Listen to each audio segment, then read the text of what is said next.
Hi, I'm Isabelle Sparrow, Chief Storyteller at Carbon Copy, and I'm delighted to welcome you to our latest episode of our How To series, How to Tell Powerful Stories that Inspire Everyone to Take Climate Action. And I'm joined by my colleague, Andy Knott. Andy, if you could introduce yourself. Yeah, sure. In my professional life, I've been a journalist and a public relations professional. And most recently, I was helping large organizations to communicate change in their organization and help them to get people to take it on board, which is all about storytelling.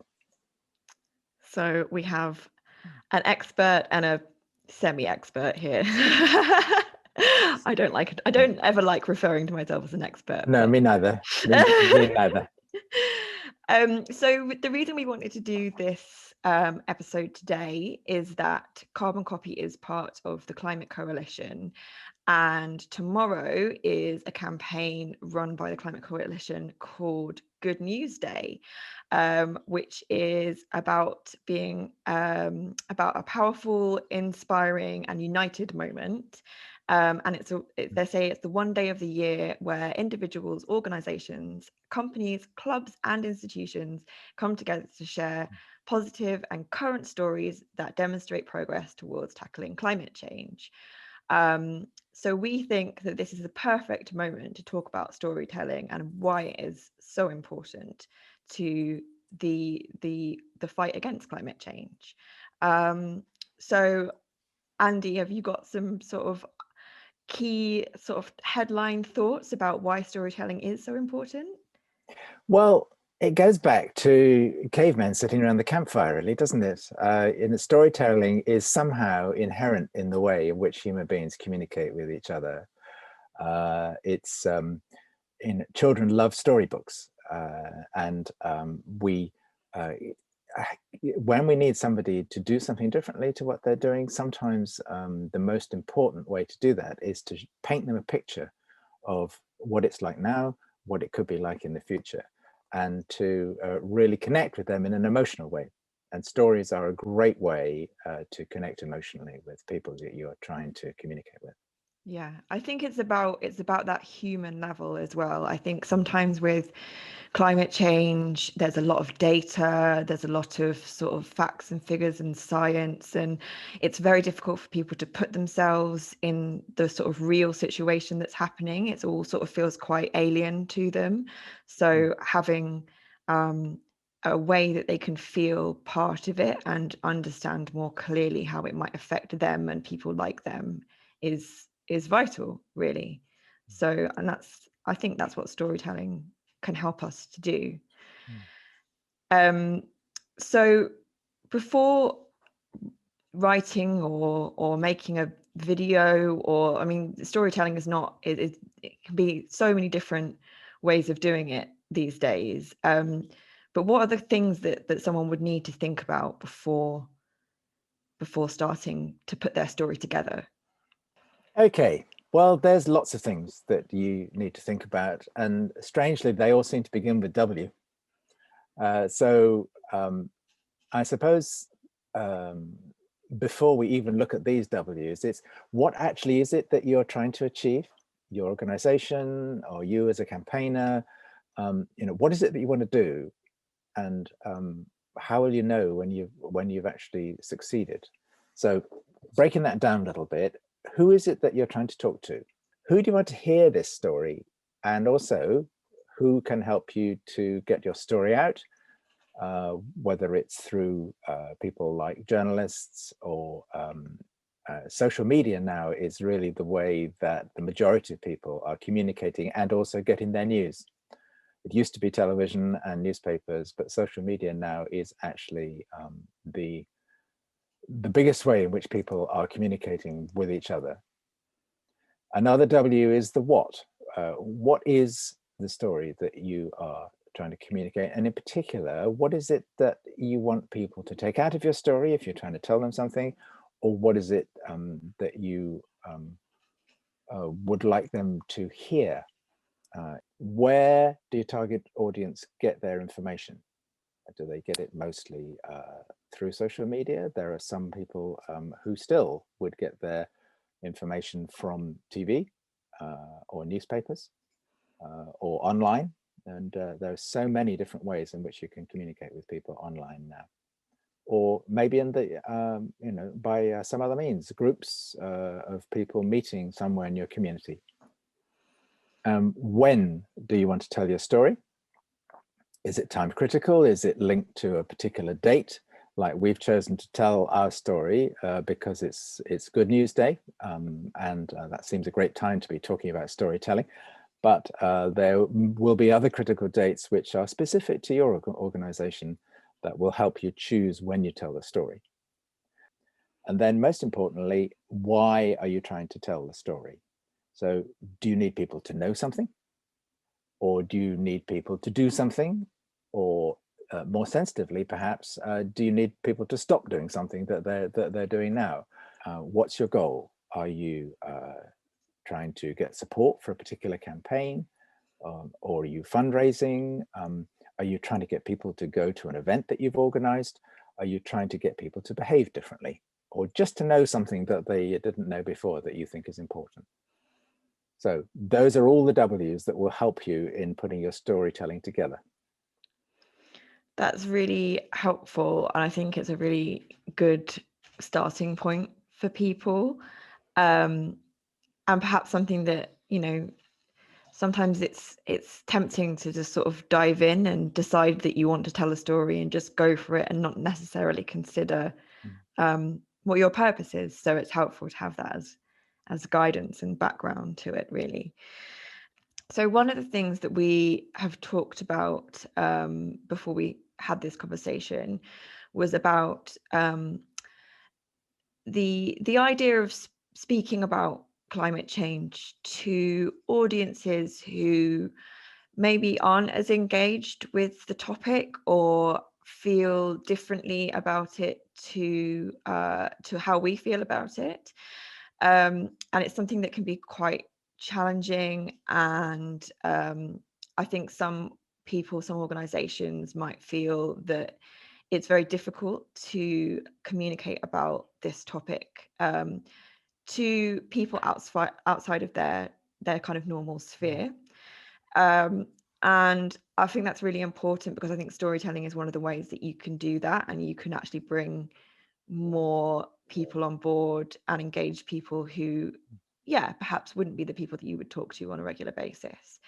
And one of the things that we have looked at is some research about talking to people who do have a differing opinion to yourself, and some tips really around how to go about having those kinds of conversations.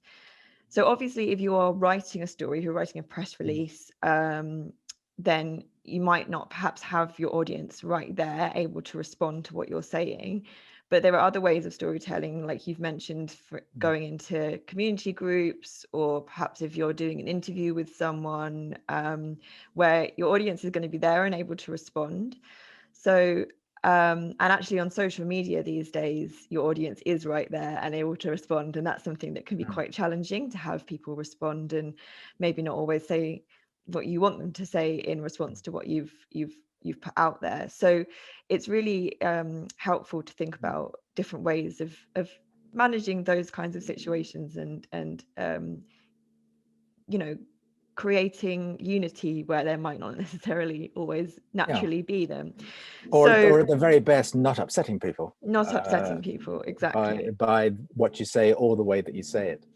Absolutely. Because I think, there's been some recent research by an organisation called Climate Outreach. They've produced a really, really useful report called Britain Talks Climate. And it really demonstrates that certainly in the UK, across the whole cross-section of society, people are concerned about climate change. It's not something that there is very little doubt in the minds of the UK population that climate change is real, that it's affecting people's lives, that it is something to be concerned about, which perhaps is something that we might not have realized, because I think certainly, you sit within an echo chamber sometimes and maybe assume that not everybody feels the same way, and actually, Social media also and so really emphasizes that. it does, and Puts people into little bubbles.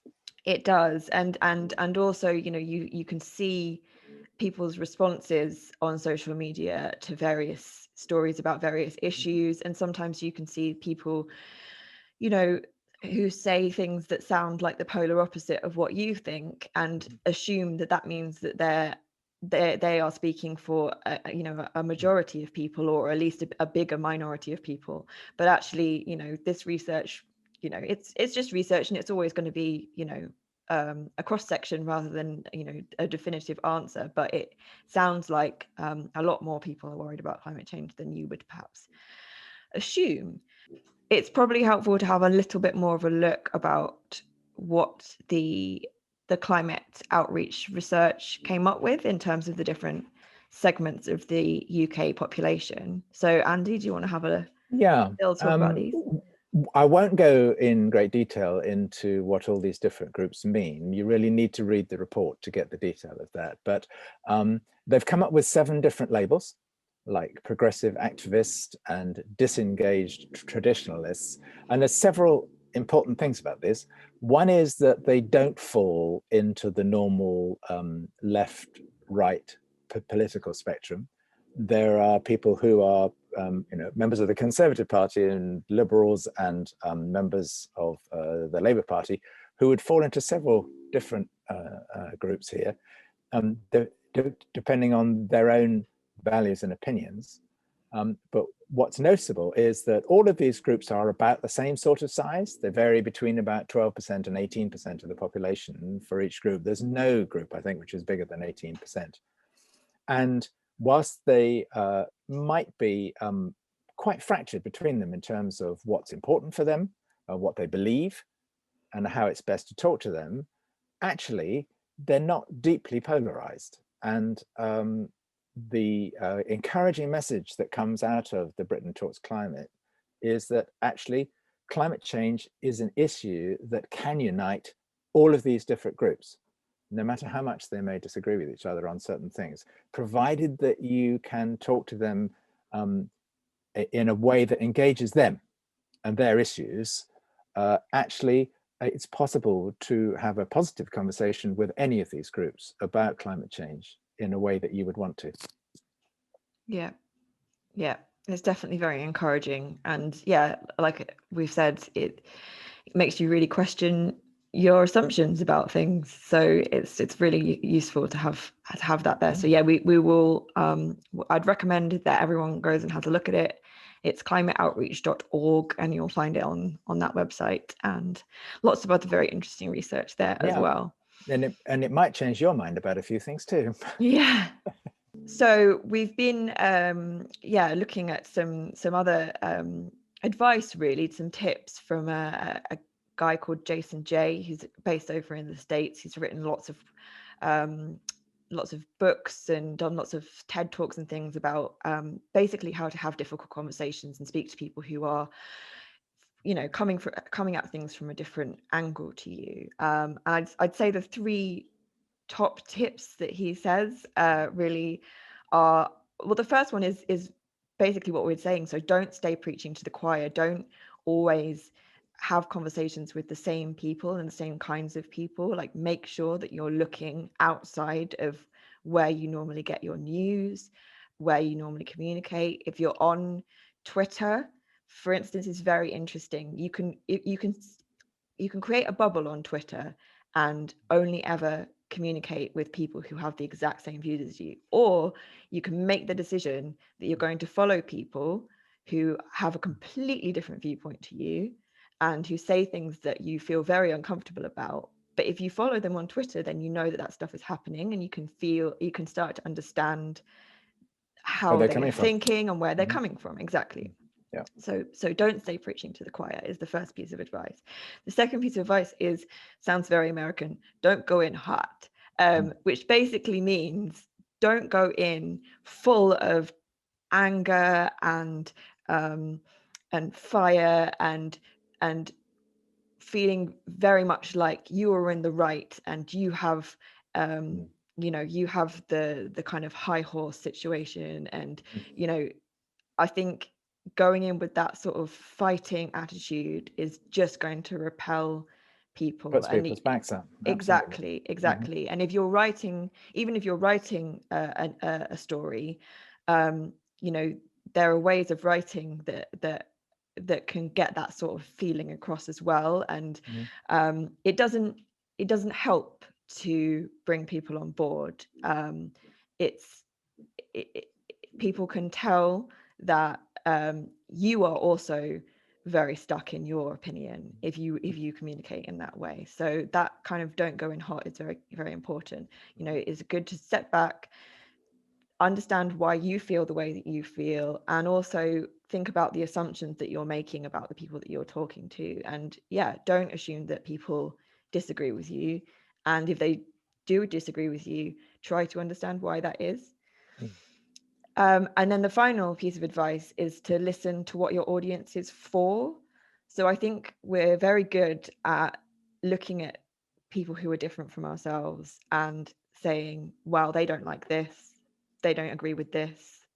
But actually, they will have their own passionate opinions about things that they are for, that they think is very important. And again, referring to the Britain Talks climate research, there's some really interesting stuff in there about people who live in rural communities being very passionate about farming, and people who live in urban environments being really concerned about outdoor space. And the things that people are passionate about are going to be the things that keep them engaged, keep them interested, and make them like willing to hear what you have to say. So think about what people are for and not necessarily just what they're against. So they're the three sort of top tips to try and think about when you're really helpful trying to communicate something that's a bit challenging. Fantastic. We wanted to give you I guess a bit of an example really of some powerful storytelling and how much of an impact it can have on people. We've gone for a pretty big example here, so forgive us for potentially being quite ambitious with what we think you can achieve. This is just a bit of guidance about what actually makes stories powerful, and then we'll get onto our example using this kind of framework. So a powerful story will answer big questions. It will, people that think about why their stories have existed throughout human history. As Andy mentioned before, it's always about trying to explain the world, trying to understand the things that are happening, trying to put them into context. So if your story answers questions or creates that context, that's a good starting point. Your story will be relevant to people, so it will feel like something that they can relate to, they can see themselves being a part of, or see something that that feels familiar to them. It will contain something that something that pulls on the heartstrings a little bit, something that makes people feel something. That's I guess what we're talking about with climate change sometimes being challenging in this way, that it's a lot of facts and figures, and they aren't really the things that make people feel something usually. But if you can make those facts and figures relate to a human or an animal or a way of life, so that people can see the impact that they're having, then that will that will help people be more engaged. It's always very useful to have something surprising or intriguing in your story. Certainly when you're speaking about PR and trying to get journalists interested in your story, they're always looking for the next big thing, the thing that they can make the announcement about, or they can share before anyone else can share. Same with anything that goes viral on social media. So if you can tell something in your story that people won't expect, then that will really help you. And then finally, your story should make people keep thinking. So they should come away from your story thinking, what can I do about that? Or what behavior could I change that would make a difference to that? Or, I've seen this story now, maybe I want to start my own organization or take my own climate action, or, get together with other people and talk about this. So it's about, making people do something. Which, So putting in a little plug for Carbon Copy, is what we're about too. We want to share ideas and spark new, different ideas with everything that we're doing. absolutely. I mean, this whole thing is very, I mean, this is why we're here. It's the Carbon Copy exists to share powerful stories about people doing amazing things. And we really hope that does lead to more action. Commercial over. Yeah, commercial over. So we've used the example of Blue Planet 2, because it really was quite astounding, the impact that this had. I'm going to make the assumption that the majority of people watching this will have seen Blue Planet 2. If you haven't, please go watch it. But it was, of course, the David Attenborough documentary, and it really brought the plastic waste issue to the fore in a way that it hadn't been really before. Really overnight. Overnight, and to the extent that not only were people talking about it at home, at work, wherever they were, but also the government was talking about it, and new legislation got brought in, and it really was as a response to, I guess, the kind of overwhelming anger that people felt when they saw this imagery of animals being affected by plastic waste. And so obviously, I guess the big question that was answered by that documentary was what happens to all the single-use plastic we throw away, which people might not have known that they wanted the answer to that question, but then they were given the answer to that question and felt extremely passionately about it. It was relevant to people's personal context because everybody uses plastic every day, and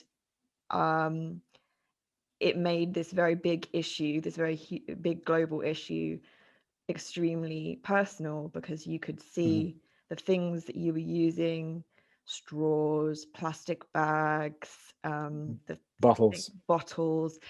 You could see Acres and those acres of things bottles floating around in the world of wildlife, which made it much more visceral and real. Of course, it was very emotional, and I think that's a huge part of what made it so powerful, was seeing the impact that our actions have on wildlife. And in the same way, I guess it was also quite shocking, and shock is sort of one level up from surprise, but it was something that perhaps a lot of people were unaware of, in terms of really the kind of the scale of the problem. So that it had that shock, that surprise element, and it definitely sparked future ideas. The change in behavior since then has been incredible, and in fact, I've got a stat a bit further on about how many people felt inclined to change their behavior from it, but it's huge. I think one of the things that's really important about empathy and emotion is that, having really shocked and upset people, David Attenborough is very clever because he always ends with a message of hope. If you've ever seen any of his documentaries, he always says, there's still time to do something about this. Yeah. And that positive sense of optimism is also very powerful in storytelling. Yes. We can do something about this.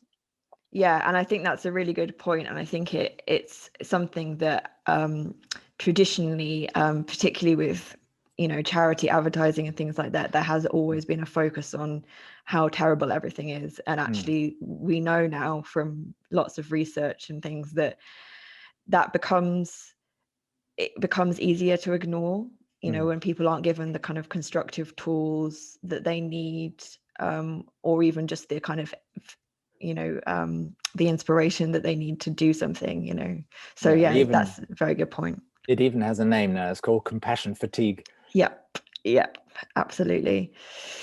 So of course, Sir David was a huge part of why that program was so successful and why people really took notice. As part of the climate outreach research, people were asked who their most sort of trusted sources of information were on climate change, and as well as David Attenborough, they also said climate scientists and environmental charities. So it's not to say that everybody needs somebody as high profile as David Attenborough to support their cause. It's helpful to have someone who is trusted, who has that kind of background and knowledge to help with your campaign. And that sort of spokesperson can really help drive your story forward and get it in front of the right people and get the right people to listen to it. I think it's also about the way in which we tell our stories. If we say things which destroy trust, then people stop listening to you, and they will only start listening to you when you've started to build trust. And that's why it's really important to understand who it is that you're talking to or what they care about, because that is the way in which you start to build trust with them, and that's when communication can take place. Yeah, absolutely. So following the Blue Planet documentary, nearly 9 in 10 people said that they had changed their behavior in some research done by Waitrose, but not just of Waitrose shoppers, just to be clear. So that's that's like, it shows the impact that powerful storytelling can have. I mean, obviously we're not from a trusted source. Exactly. So that's pretty amazing. Something to aspire to, I think.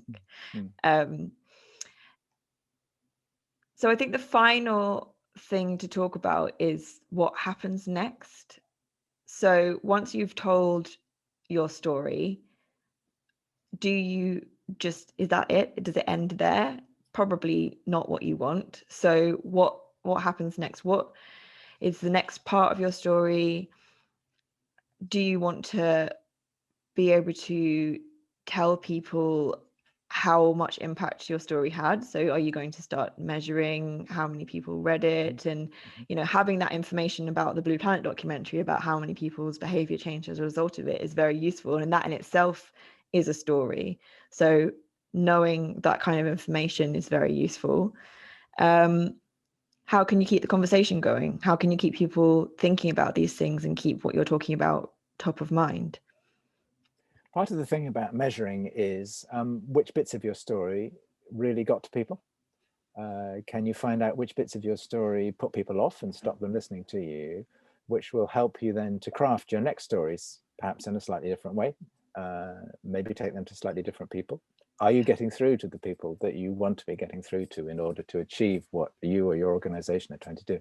Yeah, absolutely. It's really helpful to get numbers, but it's also really helpful to get feedback, sort of more personal feedback, qualitative feedback.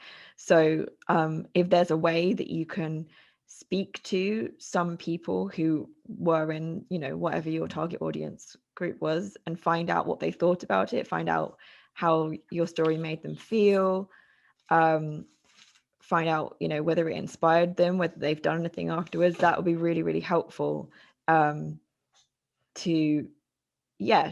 kind of, like you say, planning for the next thing.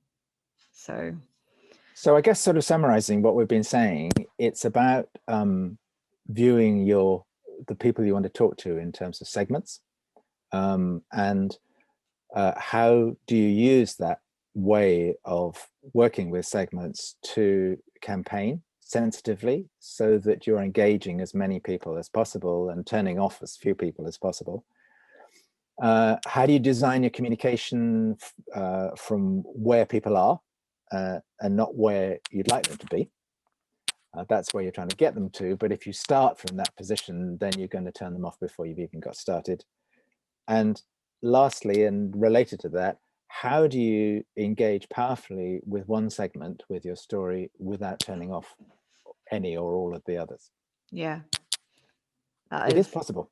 It is possible. It's possible, and there are plenty of people who've done it. With all kind of forms of creativity, it's always really helpful to absorb as much as you put out.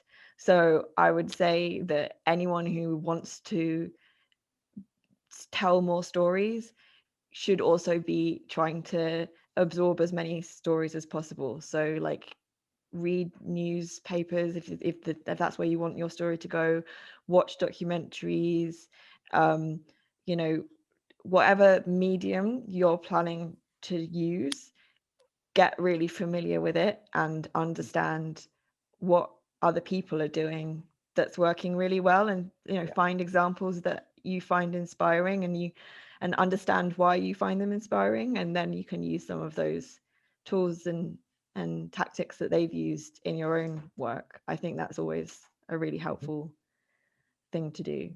So see what works and copy it. Yeah, copy it. That's another commercial. Carbon copy it. So thank you, Andy, for your time. Thank you. And it's been really helpful, and I hope that everyone has found it helpful. We are always here at Carbon Copy, and if you have any questions about anything that we've discussed, please get in touch. The website is carboncopy.eco, and we'd love to hear from you, and thank you for listening.